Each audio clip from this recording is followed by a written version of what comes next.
So first of all, Digital Europe represents around between 40 and 50,000 companies in Europe. We have 42 organizations in the EU plus nations, also Ukraine, Moldova, Switzerland and Norway, and of course all the EU countries.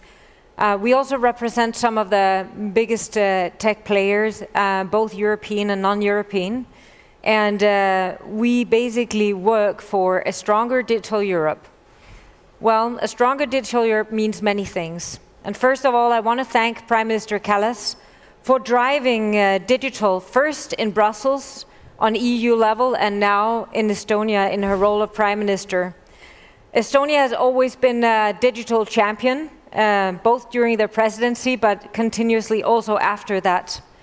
And the digital champions working with Kallas that I met in Brussels, like Lukas Ilves and Juhali Pesar, are still around in the tech environment. So thank you for your leadership. So Ursula von der Leyen said that in creating trusted connectivity, digital is not a sideshow, it is the heart. And that is more true than ever. And we have definitely seen that since the outbreak of the illegal war and attack on Ukraine. Well, why is digital not a sideshow? Why is it at the heart? Because digital is basically at the heart of nearly everything that connects us.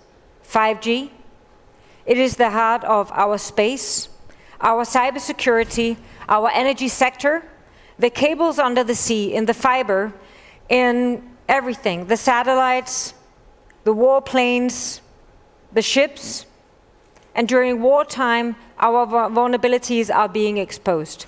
So how do we actually build more resilience, more digital resilience? It is said that the future belongs to the one that prepares for it. I am not sure that Europe came all that prepared as how much we could have been. Let me mention a few things. In spite of the hybrid threat, many countries did not spend the 2% that was needed on defense spending. I would advocate that we should have spent 3% because we have hybrid threats. We should have been investing much more in quantum, much more in cybersecurity, much more in the hybrid threats that we are seeing used today in the war. Well, EU only invest they invest 5 times less than US in AI, and we have a lack of something between 500,000 and 1 million cybersecurity specialists. So should we give up? No, absolutely not. And I think the COVID crisis and the Ukrainian war has been really a wake-up call. And it's all about acting fast and standing together. And luckily we had Ursula von der Leyen really pulling all the nations together and making a strong European response to the attack. So, how do we actually move forward? What are the areas that we need to focus on? Well, one thing in the wake-up call is that private sector played a major role in the first many weeks of the war and still does. All of a sudden it became obvious that connectivity is at the heart of security. The Ukrainian government contacted me and asked me for support to supply infrastructure components. We saw private sector players basically leaning in to solve the many cybersecurity attacks. And we saw the Ukrainian companies, tech companies, leaning in to support their government in protecting the infrastructure from the cybersecurity attacks. So, we do need a much, much closer collaboration between private and public sector. In terms of security, and not least cybersecurity, there are no borders, and the interests are totally the same, to protect ourselves towards malicious attacks. If we look at resilience, I would like to mention 3 different types of resilience: digital resilience, financial resilience, and I would say trusted connection and partnership resilience. So, looking inwards in the EU, how can we create scale in investment? When we look at digital investment, those need scale. They cannot only be done within the nation state. Europe consists of small countries and the countries that don't know that they are small. So when we invest, we need to do that together. None of us can actually invest in cyber, in quantum, in artificial intelligence alone. And I'm glad to see that many of the European leaders are really leaning in towards a common cybersecurity defense, much more collaboration in investment, and how we make ourselves more or less dependent on totalitarian regimes within the energy sector and within connectivity. Now, if we look at the European market, we do not have scalability for many of our SMEs.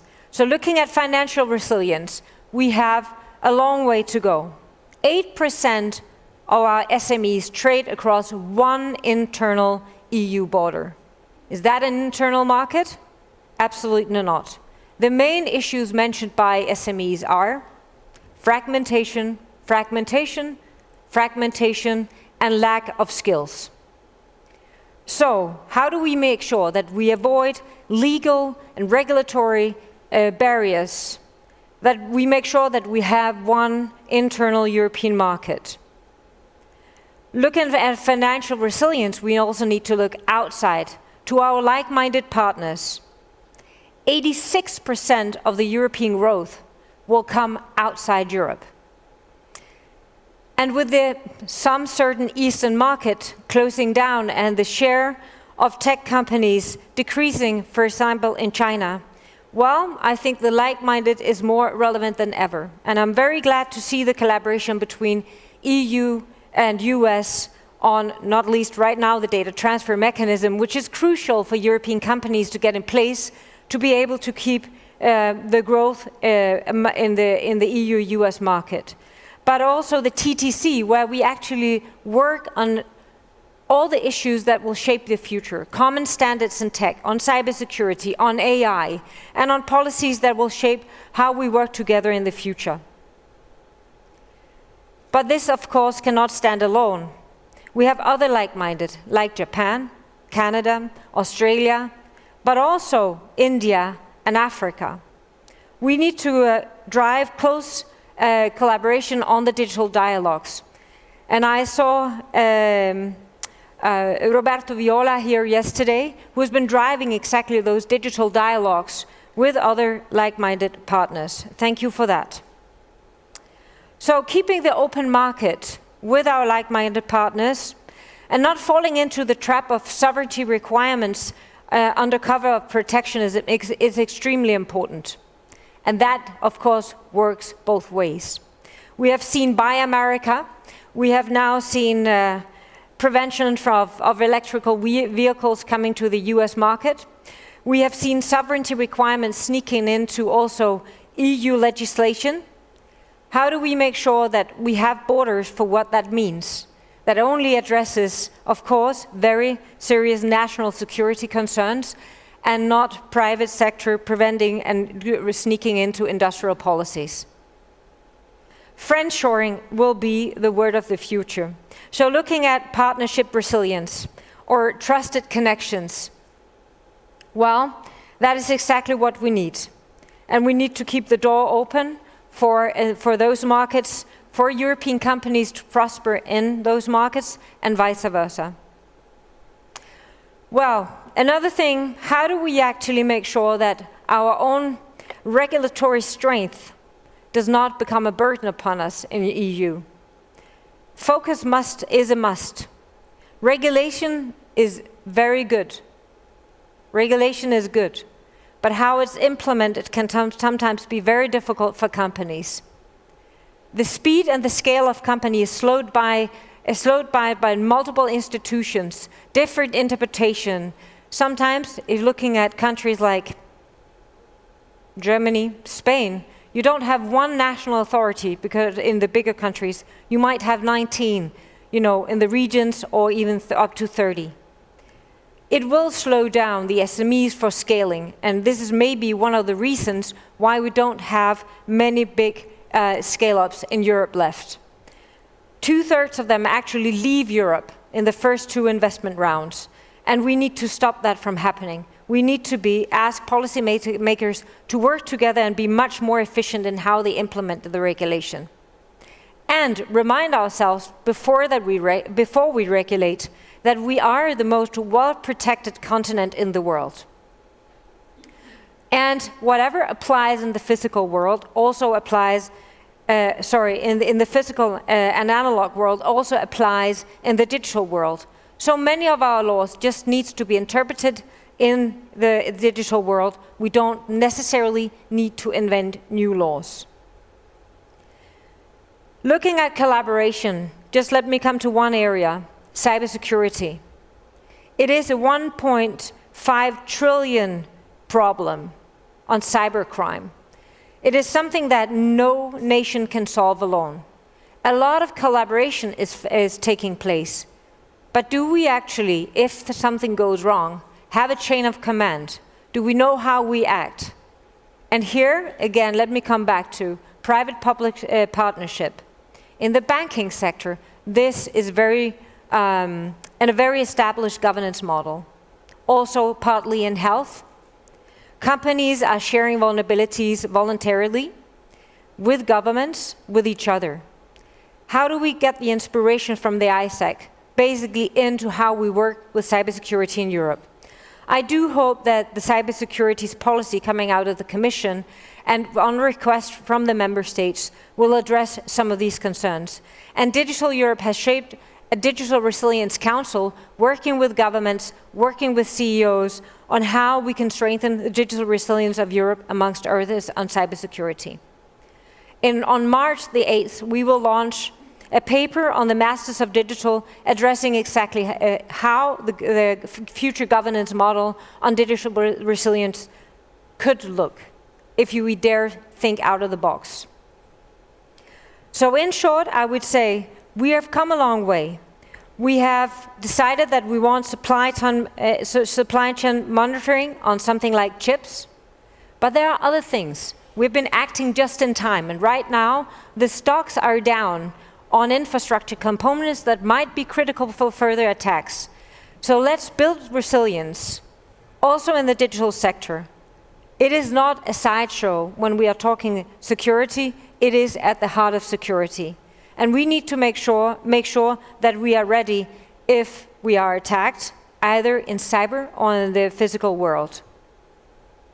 So I would say, to build more digital resilience, we need financial collaboration internally in Europe, but also, of course, with our like-minded partners, build new relations and partnerships, and make sure that we can scale also businesses within Europe. We need visionary policy leaders that dares lean in and work together, maybe even to shape common tools like the sandbox for AI, testing regulations with private sector before it's launched, testing things before they hit markets and become barriers, and make sure that we actually do that. I think GDPR is an excellent regulation, but it didn't make us more competitive. The way we implement it could have been avoided if we have had, for example, like Spain, now inventing an AI regulatory sandbox where the regulation will be tested with the SMEs before we actually roll it out. Let's take those best practices and learn from them within Europe, and maybe even with our like-mindeds before we roll the regulation out. We need leaders in, of course, private sector, so we should take our fair share of also responsibility in educating cybersecurity specialists and working with governments on helping them to test their regulations and for them to understand the vulnerability of our supply chains, but also in the political system to understand that companies act in global markets, and we need your collaboration within Europe and outside Europe to prosper and become big players. This is a time where the geopolitical tensions are between totalitarian and democratic regimes. The companies that represent also the democratic countries needs to win also this battle in data, in cyber, and in digital. And we need to make sure that we work together to make that happen. Thank you.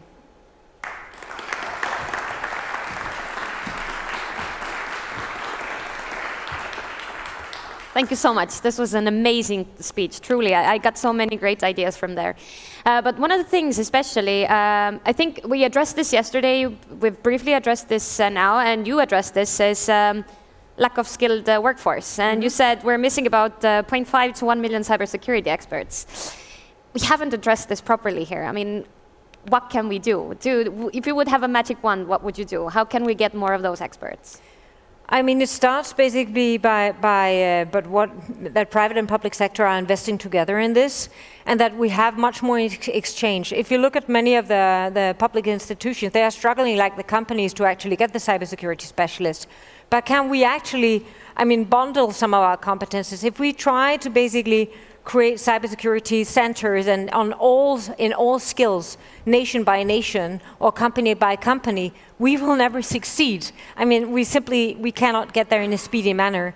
So how can we maybe decide, okay, we share our competences, we work together, like for example in the banking sector where everybody shares their vulnerability, not every company needs to find their own vulnerabilities and then solve them themselves. So there is only scale of this networking economy is basically coming into the good guys also in cybersecurity.